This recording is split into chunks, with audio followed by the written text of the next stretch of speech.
Welcome back to the DFS Sweatshop. I'm your host. Your DFS Jerusalem coming to you live from the Listen, you got 150 entries and then you're a shark and I don't fuck with you. So There's too much good shit on here.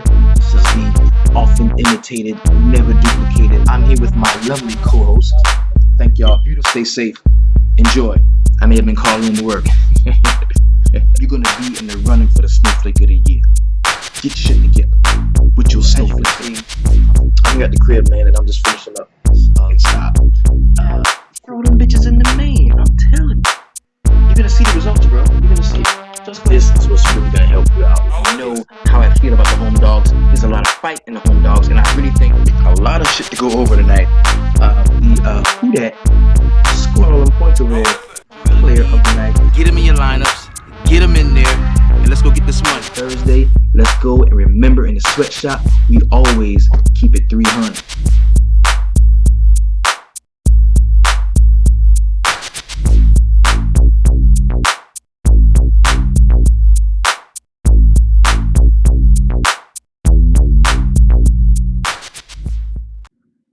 Welcome back to the DFS Sweatshop. I am your host, the DFS Jerusalem, and you can follow me, of course, on Twitter at DFS Jerusalem. Today, we're going to be breaking down the 11-game Monster NBA slate. Yes, that is correct. We are still in the thick of the playoff race. We're going to be looking at some of those spots there to see who's playing for something and who's really just went ahead and checked all the way out.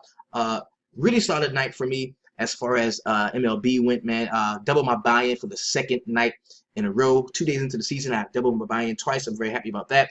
A lot of awesome stuff, man. I was in a VIP early today, as I usually am, just interested in mixing up with the guys, chopping it up, discussing certain plays and certain stacks that we wanted to go to, things like that.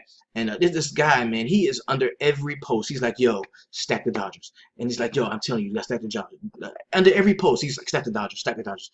So I'm like, you know what? If this dude keeps on saying this, man, there's got to be something to this, bro. So I'm gonna stack the Dodgers. And whoa, what an offensive explosion we saw, bro. The Dodgers order made a Shelly out of the opposing pitcher. Clayton Kershaw goes out and is slinging a fucking gem. It was an excellent offensive explosion we saw from the LA Dodgers, as well as a really, really beautiful, masterful performance we saw from Clayton Kershaw in his first start. So, and that's why the pitching is so important. We talk about that a lot. I continue to impress that upon you. Pitching is what is going to really separate you from a lot of other people, or keep you with the ones that are doing well when they roster a pitcher that is just going nuts. So we saw an excellent game from him. A lot of the Dodgers players really, really great. Now, I did issue out a core four for MLB, and it was Murphy from the Washington Nationals had a pretty decent game. It was VR from Milwaukee, had a really solid game there. The pitcher was Porcello, somebody who I really liked, and he was in a decent spot. Got about 18, I think, DraftKings points there. And we also had was one more guy in the core four. It was a Grandison. It was a Grandison, who I thought was in a really good spot against Tehran from the Atlanta Falcons. Anytime that I can get them isolated away from Turner Field, especially against Noah Syndergaard, I really thought that they were going to be in a solid spot. Some of the Mets guys, and they did score 6 runs. Didn't really see too much. I think I had like a hit and an RBI from Granderson, so there was a lot more to be desired. But it was a solid showing for the core four. No zeros in the camp, and that's going to happen from time to time. You're I'm going to talk really quick about MLB, man. There's going to be times when the studs do not perform. I'm talking 0. Go 0 for 4, 0 for 5, no hits. And you got to weather those storms, man. That's why your pitching is so important. That's why you want to roster safe pitching with high strikeout upside. That can really cover up some of those batting holes that you're going to find yourself in if you play long enough. That's just the truth of it. That's just the truth of the matter. So we are going to be jumping into some NBA, man, because we've got 11 games on tap. Also, we know the playoff race is right there with us. We'll be into the playoffs fairly soon. I think it's like 5, maybe 6 more games left in the regular season for each team. We're going to be discussing who is going to be playing for something and who has already packed it in, mailed it in, is not really trying to play anymore. So let's go ahead and jump really quickly into the playoff positioning and see where that takes us. Now, looking over the Eastern Conference, you can see that the Boston Celtics are in first place as far as the playoff seeding goes. And that's very important because these teams want to be able to play at home. Home court advantage is a major thing in the NBA in the playoffs. So we're going to see these teams towards the top three, the Boston Celtics, the Cleveland Cavs, and the Toronto Raptors really lay it all out on the line in the last few games. We also want to focus a lot in this area where the 6th, 7th, 8th, 9th, and 10th seeds are, because these two teams, the Indiana Pacers and the Charlotte Hornets, can still make the playoffs. Theoretically, they are still in the mix. Miami Heat is barely holding on to that last spot. They do have like a tiebreaker over the Indiana Pacers. So we've got to really pay attention to these. These are teams that will be playing and playing hard. You can look for all of the studs in these games. If they're in solid matchups, get them in your lineups, bro, because they're going to leave it out on the court. We saw that earlier when the Indiana Pacers played the Cleveland Cavaliers. And even though the Cavs beat the Pacers, we saw a huge scoring output from Paul George. He was doing everything he could to keep this team in the game and keep them in the playoff hunt. So we've got to pay attention to that going forward, definitely. Now, the Western Conference is not so simple. There's not a lot of hope for some of the teams that are really far down. We look at the Pelicans. They're basically done. They're basically done. The only team that's really still fighting for a spot is the Denver Nuggets, and they are sitting in that 9th spot with the Portland Trailblazers looking over them 2 games behind. So then, we've got a big increase from the Denver Nuggets up to the Memphis Grizzlies, who are 6 games in front. So this is pretty much set in stone. The 7 through the number 1 seed, that's pretty much set in stone, because the Golden State Warriors have a very sizable lead on the San Antonio Spurs for that first place, which will guarantee them home court advantage throughout their way to the playoffs. So, these teams are really not playing for much. We've been seeing a lot of rest from the Memphis Grizzlies. When it comes to Marc Gasol, has not been playing the last few games. We already know he's going to be out. It's just not too much that we're going to be seeing in the way of movement and shifting when it comes to the playoff race in the Western Conference, with the exception of the Portland Trailblazers and the Denver Nuggets. Those are teams that are still playing for a lot. Now, the Portland Trailblazers game just finished just now, and they were playing against the Minnesota Timberwolves, and they lost to the Timberwolves by 1 point. So that really means that the Denver Nuggets still have a shot to make the playoffs. So we want to be on the lookout for those guys and see, how well they can play going down the stretch. Also, the Minnesota Timberwolves, who are down here, just eliminated, cannot make the playoffs. They cannot make the playoffs at all. They are eliminated. But they're going to be on the back-to-back as well. They're going to be playing today. So we're going to go into that and really, get into those player pricing as well as the point totals, so we can know where we can invest most of our DraftKings money. So let's go ahead and get it started here. Now, as we can see, we've got 11 games starting at 7 p.m. Eastern. Inside of this 11-game slate, we do have a 4-game turbo beginning at 8 o'clock. Also, we've got a 9 o'clock 3-game late slate, and then a 2-game later. Now, normally I'd be like, throw the bitches in the main. But this is what I suggest. Even as a seasoned NBA DFS player, guys, been doing this for a few years now, I can still sometimes get overwhelmed when it comes to having those large 11-game slates. 10 games or more, it can be overwhelming, quite overwhelming. And if that's the case, if you're overwhelmed, just go ahead and jump into the turbos. Play some turbos. Right now, what I'm doing when it comes to my bankroll management, I don't play any more than 10% of my complete bankroll per day. And I'm doing 5 baseball, 5 basketball. Kind of wish I did more baseball today because, the Dodgers stack really hit. So I really wish I would have done more. But, I mean, hey, it is what it is. So you go in, and, if you look at these 4 games that start at 8 o'clock and you think they're juicy enough, I believe we've got that 4 o'clock turbo. That 8 o'clock turbo is going to be Denver, Denver and the Pelicans, Chicago and my New York Knicks. You've got Milwaukee and Oklahoma City, and also you've got Memphis and San Antonio. Now, I don't know if there's enough juice there for the squeeze, but you can definitely make some lineups there. And if you really like them, go ahead and throw them bitches in the main, man. Just do it. So let's go ahead and open up this 11-game slate. And we're going to do a little bit of player pricing. Just kind of check out the top and see, where we sit as far as guys that we know we're going to want to get in our rosters, or guys that we know we're not going to want to play. And I can tell you right now, Russell Westbrook at 13.5 to me is an automatic fade. I'm not playing Russell Westbrook right now. Right now, I'm not playing him. The slate is going to have to convince me to play him. And by convince me, I mean it's going to have to show me that there's adequate value for me to get him in my lineup with the 13.5 price tag. Because look at the drop off. I mean, he's over $3,000 in DK salary, higher than the next guy on the slate, which is DeMarcus Cousins, in a pretty solid matchup, I would say. Forget what the DVP says. He's in a pretty solid matchup, I would say, against the Denver Nuggets at home. We've got Karl Anthony Towns at 10.2. He's going to be on a back-to-back. This game probably may get away from the Minnesota Timberwolves, so I really won't have too much interest in those guys unless we find out we're going to see some guys sit from Golden State or something like that. Other than that, not really. I love LeBron at 10.2. This team is still trying to get that first place seeding, so they're definitely playing. They're definitely playing.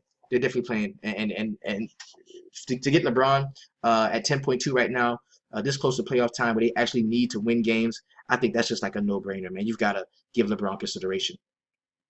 Anthony Davis at 10.1. I can agree with that price tag. I couldn't roster both of them, but I have to make a choice between Boogie and Anthony Davis. Antetokounmpo at 9.9. Anytime he's under 10K, he deserves consideration, but man, that's a hefty price tag for him. Jimmy Butler's at 9.8. Not a player that I'm particularly interested in, even against my New York Knicks. Steph Curry at 9.7. I can get a piece. I can get some of that. I definitely could. I like John Wall at 9.7 against the Charlotte Hornets. That game is going to be in Washington. I don't have any issues there. Jokic is always in play at 9.3. We get Jokic under 10K. Doesn't matter the matchup, bro. Even though this is a good one, I kind of like that. Kawhi Leonard at 9.1. Not a player that I'm particularly interested in. I do like DeMar DeRozan. Remember the last time these teams played each other, man? It was just the key to that slate was just playing DeRozan and then going and finishing that up with Paul George. So that may be another way that we can attack that. The Damian Lillard at 8.6 has been playing lights out. This is going to be an ultra contrarian move. They're coming off of that. They're on a back-to-back. They're on back-to-back games. They just played Minnesota last night. They just lost to Minnesota, so they're going to want to win a game and they need a game. So that's an ultra contrarian move there, man, because a lot of people do not like to roster point guards against the Utah Jazz, even though they have been playing well against them lately, actually. Kevin Durant, we know that he's going to try to play Saturday. That's the last thing I heard about that. Paul George, yes. Kemba at 8K. That's a little too much to pay for him away from the Beehive. I don't think I want a piece of that. I do like Mike Conley at 8K, though, playing against San Antonio. He did, torch them one time this year that he did play them. Draymond Green, 7.9. Kind of like that play. I love Elfrid Payton at 7.9. I think he's in a really solid spot. We can rock with some Kyrie Irving. Ricky Rubio, this is a no for me. Vucevic, no, not against Tristan Thompson. I don't want that. Kristaps, it's going to be hard for me to roster any of these Knicks, man, going down the stretch. There's nothing to play for. Dario Saric at 7.4 is a player that I kind of like. Kevin Love at 7.3, yes. I think I see a Cleveland stack brewing. Brook Lopez at 7.3 going up against the worst team to play, or the best team to play, actually, for Brook Lopez when it comes to the center spot. So we can definitely look to him there. Drew Holiday in a very plus matchup at 7.3 deserve consideration. I like that. Bradley Beal is going to be in play for me at 7.2. Andrew Wiggins is a no for me. I don't like Andrew Wiggins. Rondo priced up to 7.1. It's playoff time, man. We gotta roster the guys that can carry a team to the playoffs. So I can get into some Rajon Rondo. Klay Thompson is not a play that I really love, but if I want a hammer, because this is one of the later games on the slate, it's a 10:30 game. I mean, he would be one of the guys that I would go to. Marc Gasol, of course, is not going to be playing. CJ McCollum at 6.8. That's a very cheap price on him, and it should be cheap because this is a very tough matchup going to Utah. Slow-paced game. And see, usually the game is dictated by the pace of the game is dictated by the best player on the floor, and automatically, you want to say, oh, that's going to be Dame. So you think it's going to be high pace, but it might be Rudy Gobert, a guy that slows the pace down, blocking shots, playing really good defense, rebounding the basketball very well. So you might want to take a look at that. Also, we've got Gordon Hayward at 6.7, not a play that I really love. Jeremy Lin, he is in play at 6.6. There's no Nurkic. We're done. We're not seeing any more Nurkic. I do like Jeff Teague at 6.5 against Corey Joseph. Carmelo Anthony is a no for me. He's questionable, of course. Aaron Gordon has been on an exciting run lately, and the price, I think, has just caught up to his production. I don't see him, making value at 6.4. I don't want any of that. Aldridge is questionable. Gorgie Jang is a player that I kind of like at 6.3. Rashawn Holmes is a no for me. Zach Randolph, we can play Zach Randolph against the San Antonio Spurs. I do like that. Marvin Williams at 6.2 is not a player that I like. You can give me some Danilo Gallinari matched up against the New Orleans Pelicans. Chris Middleton is not a player that I like. Serge Ibaka is a no for me. Harrison Barnes at 6K, yes, give me some Harrison Barnes. Miritic is priced at 6K, and I really don't like that. I don't like that. Robert Covington is going to be out. Vic Oladipo at 5.9. The DVP says no, but I kind of say yes. I like that. And Willie Cauley-Stein at 5.9 is in a very solid matchup, in my opinion. Even though DraftKings would tell you it's the first-ranked DVP, I do not buy it. I like that. Jonas Valanciunas is probably in one of the best perfect lineup matchups for these centers on this slate. And speaking of perfect lineups, man, we're going to have that stuff available for you on the website. There's going to be, of course, my core four, the guys that I like the most to tell you about, just to keep it honest. And then we're going to have some of that perfect lineup strategy stuff posted up there for you as well, so you can take advantage of that. For our premium subscribers, Miles Turner, man, the dude is dead to me, man. I'm not playing Miles Turner at 5.9. I'm not. TJ McConnell's down at 5.8. I think that's a good price for him. Maybe a little Evan Fournier at 5.7 because we can attack the Cleveland Cavaliers at that shooting guard position. Hernan Gomez, if he starts at 5.7, I think we deserve consideration there, as does Wilson Chandler at 5.7. Buddy Hield, man, just been playing pretty lights out lately. But, you know, I think at home, we can look at Buddy Hield at 5.6. We find, we know for sure, and this depends on who's out, because we almost assuredly know someone's going to be out in Sacramento, and it won't be Buddy Hield. So the right guys are out, and we can establish, you know, a really solid 20, 25, maybe 30-minute floor for Buddy Hield. I don't have a problem there. Rondae Hollis-Jefferson is in play for me at 5.5. I do like Corey Joseph. Gary Harris, yes, at 5.4. Give me some Otto Porter. I like him tomorrow at 5.3. I think we can look at him. And I love the spot Frank Kaminsky is, and I like him more than I like Marvin Williams. Number one, he's cheaper. Number two, he's going to be playing against the second team, and you can totally dominate the Washington Wizards at the power forward position, no matter if it's the first team or the second team. Marc Gasol does look pretty appealing to me. He does, especially if we don't see LaMarcus Aldridge. And, you know, they had some guys rest last time. We are still looking for David Lee. If you see him, let me know. Terrence Ross at 5.2 is a player that I kind of like at the small forward spot against the Cleveland Cavaliers. We've got Kenneth Faried, who was dumbing out. Just an awesome game he had out last time. My enthusiasm is curbed for him at 5.2, though. No Iguodala for me. Markieff Morris is a player that I kind of like at 5.1. Rebounding against the Charlotte Hornets is fairly easy to do. It's a good place to attack those guys when it comes to rebounding. I think Markieff Morris can provide that for us. Wesley Matthews, yes, at 5.1. TLC is a player that I kind of like if he does start again. No Greg Monroe for me. Derrick Rose probably out for the rest of the season. I think he already showed that he's worth a contract. I don't think he's hurt. I think he just doesn't want to play anymore to risk injury before he gets another nice deal. So shouts out to you, Derrick Rose, Joe hurt ass. Justin Anderson at 5K. That price is not quite too much for me. So I can get into him if he's going to be getting the start again. Jimmy Nelson's questionable, as is Derek Favors. MKG is a player I kind of like at 4.9 against the Dallas Mavericks. We got Courtney Lee at 4.9. I do like that. You know, and without Derrick Rose, man, that guy has been assuming some of the scoring responsibility. So I definitely think we can rock with him. Nerlens Noel is down at 4.8. I like that. Even though I don't think they're going to give him a ton of run because, you know, they don't want him. He's got injury concerns as well. And, you know, they know they're not making the playoffs. They're very close to the end of the season. They're just not going to run him out there for a ton of minutes. I do like Enes Kanter at 4.7. It's a very solid matchup for him, especially going up against that second team. Cody Zeller is a player that I do like at 4.7 as well. That's a great play, in my opinion. Darren Collison is very cheap at 4.7. The matchup for point guards against the Dallas Mavericks is pretty tough sometimes. I think it's because they give it up so much on the wings. And it's just really hard for the perimeter guy, the point guards specifically, to really get off against them. So I do like Darren Collison as a contrarian play, a cheaper contrarian play tomorrow. Skylar Biciera at 4.6 is a play that I definitely will have interest in, depending on who's going to be out for the Sacramento Kings. Darren Williams is a no for me. Nick Stauskas could possibly be in play. Jordan Crawford, 4.6, that's a little too much for me. Tyler also went out and wrecked shop last time. That could happen again at 4.5. I love Tristan Thompson, the spot that he's in at 4.5. That will complete my Cleveland stack, bro. I'm going to stack Cleveland tomorrow, and I suggest you do as well. Monte Ellis at 4.5. Not a player that I particularly like. Robin Lopez is dead to me as well. Rodney Hood, yeah, give me some Rodney Hood at 4.5. Give me that. I'll take that. Yogi Ferrell, man, if he gets to start again at 4.4, we can look to him definitely. No Channing Frye. Mason Plumlee, the only way I'll play him is if he starts. Joe Ingles, 4.4 is a no. Steven Adams at 4.3. You know, it's hard to look at Steven Adams at 4.3 knowing what he can do, what he has the capability of doing, but just knowing how outside of the offense he is. Like, he's not a part of the offense.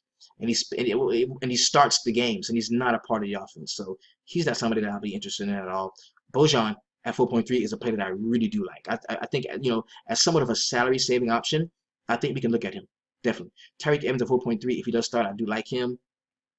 Jamal Murray at 4.3, I like him if we don't see Jameer Nelson, definitely. Dellavedova priced up, no, I don't want any of that. No Gortat for me. J.R. Smith is a no. That in a situation like the Memphis guys, I think the San Antonio Spurs defense can kind of kill some of that. It was a very, very big play the other night to stack those Memphis guys in the spots they were in. So it has so many hurt bodies. We were able to take advantage of that. But I'm just not so sure that I want to do that. Brandon Wright is even priced up himself at 4.1. This is a guy that was just minimum salary, and he's already 1,100 above that. So we want to curb our enthusiasm about rostering those guys. Roberson is a player that I do like against the Milwaukee Bucks. He's going to be covering Giannis, so that means he's going to be on the floor a ton. I don't have an issue there. Chris Dunn, 4K. Yes, they want to see what the young guys got. They're going to have a whole lot of opportunity to see him play, because I think this game is going to blow out. I really do. Kyle Korver at 4K, not a player that I'm particularly interested in. I do like Marco Bellinelli at 4K. PJ Tucker, man, I think he's going to play. And if he does, I still don't like him. Dwayne Wade is out, of course, because Musicus, the only way I will play him, well, no, because Melo was out the other night, and because Musicus still didn't play. And they started like Calderon at the 3. It was crazy. Sean Kilpatrick at 4K is a player that we can look to. Maybe some Noah Vonleh at 4K. Also, you might want to take a look at Denzel Valentine or Bobby Portis. This game could get out of hand. We see some young guys in that game. Sean Long is a no for me. Emmanuel Mudiay. Same situation. If Jamal Murray's not playing well and we don't see Jameer Nelson, you might get a fair amount of Emmanuel Mudiay. You could do that. It's towards the end of the season, man. You could do that. Tony Parker 3.9. That is so cheap for a guy that has been such a great player for so long in this league, man. But you just can't go there. You just can't. Vince Carter is in play. Troy Daniels, of course, is in play. If we see those same injuries we had the other day. Karis LeVert is a player I do love at 3.8. I love Karis LeVert. He's one of my favorite young players, man. That dude's going to be good. Alan Crabb is a no for me. Myers Leonard is a no for me. Taj Gibson is not a player that I'm particularly interested in. Tim Frazier deserves consideration at 3.7, definitely. Maybe some Richard Jefferson if he does play, because the game could blow up. We could see a little bit more Richard Jefferson. Damari Carroll at 3.6. That's a very solid price for a cheaper guy that's going to be starting. Going to be tasked with covering Paul George. So Paul George will probably cook him. Let's see if we have any 3K plays, man. Who's going to be the 3K play of the day? Dougie McBuckets is sitting there at 3K flat. That's a pretty solid price there. Also, Jeremy Grant from Sabonis. There's not a lot to love, man. Thon Maker went out and balled at 3K the other day. If he gets to start, maybe you could go ahead and give him a shot. He's late in the season, bro. Maybe you can use him. Brandon Rush probably going to be starting. You got Shabazz Muhammad at 3K. I kind of like that. Patrick McCaw at 3K could be a solid play. Army Caspi going to be getting minutes off of that Minnesota bench. Not a lot to love. So let's go ahead and create our player pool. We're going to go through the games as far as the point totals, discussing those. And then, while we're running up on players that we like, we're going to set them to the side and put those guys in our initial player pool. Now, the first game we're going to talk about is the Orlando Magic going to Cleveland to take on the Cavaliers. This is a 221.5 point total, with the Cleveland Cavaliers giving up 9.5 points. They are the home favorite. Of course, the Orlando Magic are the road dog, coming in getting 9.5 points. And right off of the outset, when you look at that Orlando Magic roster, there's a couple of guys that I do like. I think Evan Fournier is a player that we can look to at 5.7, as well as Elfrid Payton. The fact that it's a 106 point total means that we can look to some of the guys maybe off of the bench. We put that together with the spread, the 9.5 point spread. And I think there's going to be some play off of the bench for some of these guys. So maybe Jody Meeks is a guy that you can look at 3K. He can be a very solid 3K play if you're looking to save salary to pay up for a guy like Russell Westbrook. I think Terrence Ross deserves consideration at 5.2. I will not be in on Vucevic. I don't want any part of that, or Aaron Gordon. That price is just too much. 6.4K is a little too much for me right now to pay for Aaron Gordon. On the Cleveland Cavaliers side, just lock in the Cleveland stack, bro. LeBron, Kyrie, Kevin Love, and Tristan Thompson. Because if this game blows out, I think it's going to be because a lot of these guys have really good games. So and LeBron has the worst DVP matchup of all of these guys but it's LeBron, man. So you just have to ignore that, bro. That's just something that you have to ignore. So I definitely think we can take advantage of some of the matchups here for the Cleveland Cavaliers. The next game we're going to be talking about is going to be the Toronto Raptors and the Indiana Pacers. This is a 206-point total. The Indiana Pacers giving up 2.5 points. They are at home, inviting over the Toronto Raptors for dinner. Right off the bat, you're going to see, you know, against shooting guards, the Indiana Pacers are one of the worst teams in the league. They've given up a ton of perfect lineup spots to those shooting guards. So I definitely think that DeMar DeRozan is going to be a very low-owned guy that can go out and play very well in this matchup. I really like it. Also, we look at some of the centers. This is one of the worst teams against centers in the league too. I mean, they've given up a ton. One of the most perfect lineup spots. So we can definitely target Jonas Valanciunas in this matchup. I kind of like him for real. Corey Joseph is not a play that I'm particularly interested in. The Indiana Pacers have been playing a lot better against point guards. Kojo is only 5.4, so he is considerable, but I don't think I have to get him in my lineups. Those are going to be the only two guys on the Toronto side I like. On Indiana side, man, I think Paul George, man. You got just lock him in. I like Paul George. I like Jeff Teague. He deserves consideration. Maybe some Thaddeus Young at 4.8. Against power forwards, the Toronto Raptors, you know, are like they're not great against him, but I mean they're not bad against him, but they can give it up to the power forward. I think Thaddeus Young, priced down to 4.8, man, it's still very cheap. A guy that you can definitely take advantage of and look at give him a look. Next game we're going to talk about is the Charlotte Hornets and the Washington Wizards. This is a 217.5 point total, with the Washington Wizards being the home favorite, giving up 4 points. We can definitely take a look at John Wall in this spot because, you know, the Charlotte Hornets give it up to point guards. They definitely do. And this guy is a fucking freak. 9.7. He's still playing very well. Been scoring in the high 60s over, I think 4 out of the last 5 games. I've got no issue with rostering him. I even like Bradley Beal matched up against Nick Batum. I don't see a problem with that at all. Maybe some Markieff Morris at the power forward spot because we can attack the Charlotte Hornets rebounding. And I do think that this is a get-right game in some respects for a guy like Otto Porter. So he does deserve consideration. For me, on the Charlotte Hornets side, Kemba is considerable, but at 8K, man, that's a hefty price tag. And I would much rather go with Nick Batum and save 1,000 for a guy who's going to be on the floor for the same amount of minutes and in the same situation. So I would go there. No Marvin Williams for me. MKG is a player that I kind of like. He does interest me at 4.9, as does Cody Zeller at 4.7. And we take a look at the bench here because this is a 106.8 point total, team total, that is. So we can look to the bench or some guys can be helping some of the main characters, the driving force guys for the Charlotte Hornets team. I think Frank Kaminsky is going to be one of those guys, definitely. While Jeremy Lamb deserves consideration for me, and as well as Marco Belinelli. I would never roster both of them, but I would split the difference between, you know, rostering them in, if I run 10 lineups and I have, you know, 50% exposure to Lamb and Belinelli, then I would just cut it down the middle. Or if I could, I have, you know, Lamb on 3, Belinelli on 2. That's the way I would do that. Not too much love for the Washington side when it comes to their bench guys, except for Bojan Bogdanovic. I think I can look at him and add him to our player pool. And the next game we're going to be talking about is going to be the Brooklyn Nets and the Philadelphia 76ers. Now, of course, these two teams are not playing for much. We did see where Brook Lopez says that he wants to be, you know, he wants to finish this season as a team leading scorer, the leader of the team, to come back, build momentum, and have, you know, a very solid season next year. And I believe that, and I dig that. And that's why I do like him. I like the spot that he's in, of course, because we know the Indiana Pacers, man, against, the Philadelphia 76ers against centers, man, they give it up. They give it up. So there's no reason why we shouldn't take a shot at Brook Lopez. I think Jeremy Lin is also in play, as is Rondae Hollis-Jefferson and Karis LeVert. So that's 4 of that Brooklyn Nets starting 5. And it's 109.8 point total. That means we can look that deep into it, where the spread is only 1 point. So we can go that deep into it. Now, if you want to get super deep in it with Sean Kilpatrick, maybe some Trevor Booker, I would have a problem there. On the Philadelphia side, TJ McConnell does interest me. Maybe some TLC or some Justin Anderson if he's going to be starting.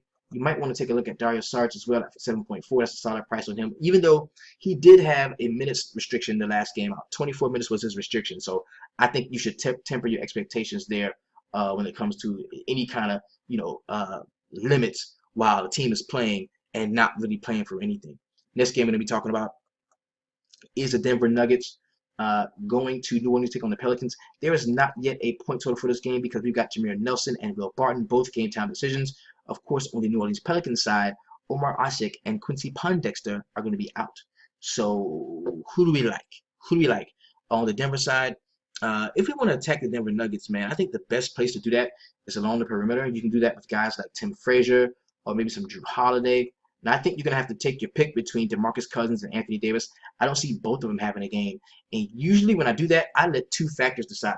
Do I think this is a game where Anthony Davis could get hurt? Or which one is cheaper? Well, in this case, Anthony Davis is cheaper, but only by 200. So the fact that he's the glass man and could get hurt at any time, I'm rocking with Boogie if I had to choose between DeMarcus Cousins and Anthony Davis. On the Denver Nuggets side, Gallinari interests me. Jokic, of course, interests me. Maybe some Gary Harris, Jamal Murray, somebody we can take a look at, and even Emmanuel Mudiay. If we, know for sure that Jameer Nelson is going to be out, he's going to be playing a lot of the backup point guard to Jamal Murray. Wilson Chandler also deserves consideration because he's priced under 6K, and I think that can be a very solid spot for him. Had a good game out last time against the Heat. Next game we're going to be talking about is the Chicago Bulls and my New York Knicks. We are inviting the Chicago Bulls over for dinner. It's a 207-point total. The Knicks are the home dog. They're going to be the Chicago Bulls are going to be giving up 3 points. And a lot of how I roster this game depends on how soon I find out if Melo is playing or not. Because honestly, this is just a better team without Melo. No, they're not a better team. They just play better. They play better as a team without Melo. There's not this one dude just playing straight ISO ball, backing everybody down, shooting fadeaway jump shots, not crashing the boards. Like, I love Melo, I love the Knicks, but this dude, really stagnates in offense. So he is exactly what the triangle does not need, and they actually try to run it better, and they run it a lot better when he's not playing. So if he doesn't play, that's going to open up consideration to guys like Chris Stapps, Guillermo Jonan Gomez, even Ron Baker at 3.6 is somebody you might want to take a look at in a matchup like this, because you can exploit the Chicago Bulls at that point guard position. Jimmy Butler, this is probably one of the worst small forward defenses in the league, man. So you can definitely take a shot at him. But at 9.8, do you really want to pay that much for Jimmy Butler? In a game where even though the spread is only 3, I think they can cruise to an easy victory against the New York Knicks. So I'm not sure I'll be fucking with Butler. If I want to get a piece of this game in any way, shape, or form, it would be a guy like Rajon Rondo at 7.1. We are terrible against point guards. He can definitely play well in that situation. Or maybe some bench guys, maybe some Bobby Portis or Denzel Valentine would be some of the cheaper guys I would look to. The next game we're going to talk about is the Milwaukee Bucks and the Oklahoma City Thunder. This is a 211-point total. With the Milwaukee Bucks being the road dog, man, the Oklahoma City Thunder giving up 4.5 points. It's a 107.18 total for the Oklahoma City Thunder. Russell Westbrook, of course, he jumps off of the page, but will we have the value to roster him? It's 11 games. I think it's going to be somebody's going to, rest or not play. So I think the value is going to open up. I mean, on an 11-game slate, it kind of has to. That's just a fact. The value will be opening up. If it's going to be good value or bad value, that's what we have to get together in the midday mix and discuss that, chop that up. Victor Oladipo, yes, give me some of that. No Steven Adams for me. Roberson is in play, and I do think we can see a solid performance out from Enes Kanter at 4.7. That's a very cheap price for him. Giannis at 9.9. He does deserve consideration from us. No Chris Middleton, no Dellavedova, no Tony Snell. Thon Maker if you want to get real cute and just try to get Russell Westbrook any way you can, and you believe Thon Maker can go out and have a game like he had the other night, maybe there. Nothing else to me that I really like. Next game we're talking about is the Memphis Grizzlies going to San Antonio, taking on the Spurs. This is the lowest point total so far on the slate. It's 193 combined point total with the San Antonio Spurs, giving up 8 points at home. Their projected score is 100.5. And that kind of makes me change my tune on what I initially thought about Kawhi Leonard, because the fact that this point total is so low and it's going to be condensed, the points going to have to come from somewhere, namely the guys that are on the court the most. That's going to be Kawhi Leonard, definitely. Maybe you're gonna see some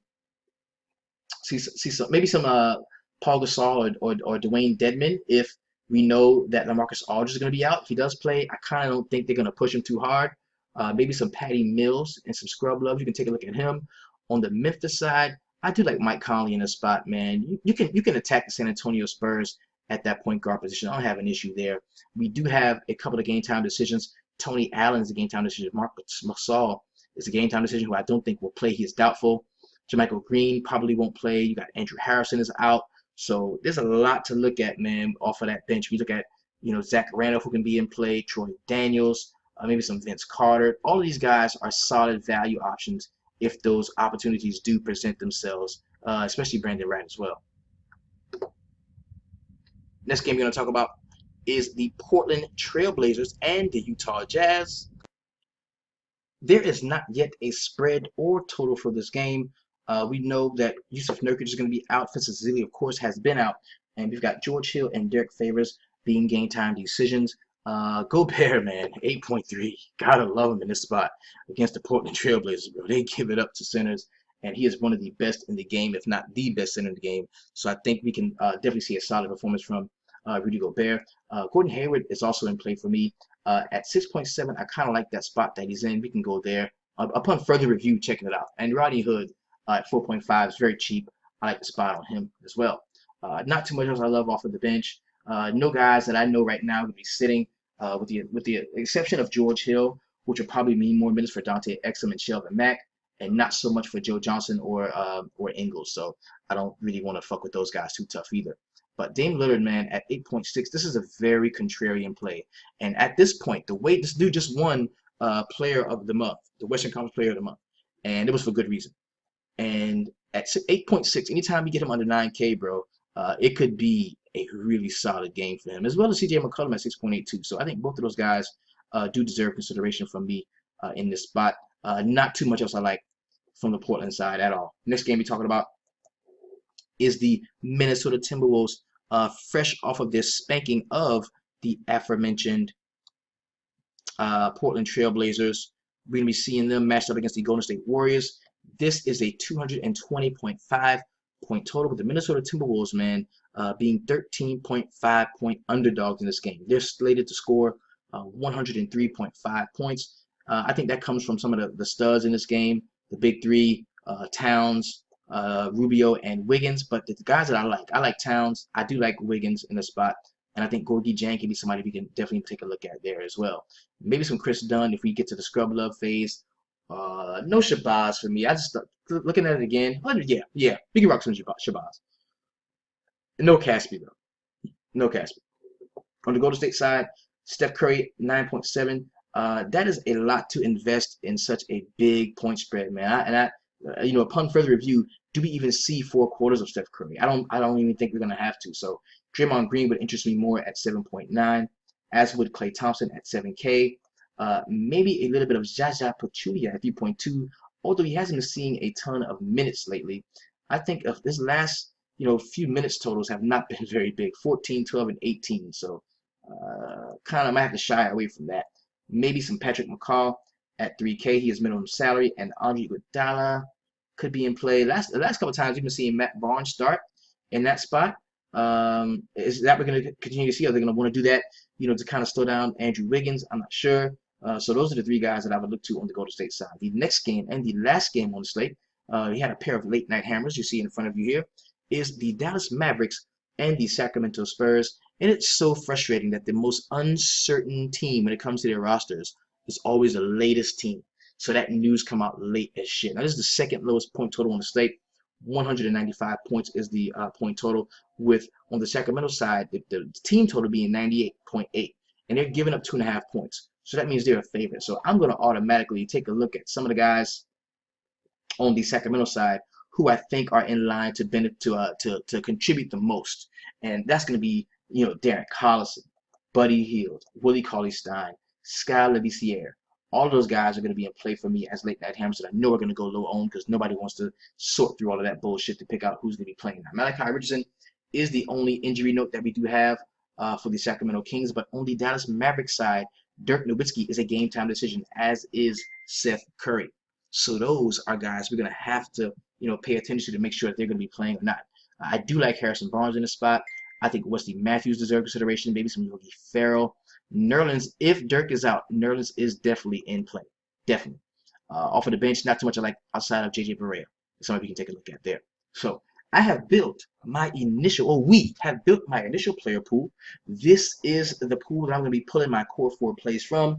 If you wanted to know what those are, or even how to build your core 4s and get into that process, man, go check out the website at www.dfssweatshop.com. That is where you will receive all of our tips and tricks and tutelage to make you a profitable daily fantasy sports player. And while I've got you here, man, NBA content went up for the first, MLB content went up for the first time yesterday when it came to opening day. It was a really big hit, man. The stack sheets were really good because we focus way more on we focus way more on the structure, the building of rosters than we do on individual plays. Because I want our individual plays to be different. As long as the structure of our rosters are the same, that means sometimes I'm going to be right, sometimes you're going to be right, sometimes they're going to be right. There's going to be groups of people in our group that always hit. Like tonight, man, I keep getting what you're hearing is messages of people saying, "Hey, yo, I did good on MLB tonight, blah blah blah, because I use this stack, I use that stack." So that's how we doing it, man. It is a full-on altruistic movement, man. A togetherness. All of us are together trying to work toward the same goal. That is taking back some of that money that we have given to the Sharks over the last few years because we weren't united, bro.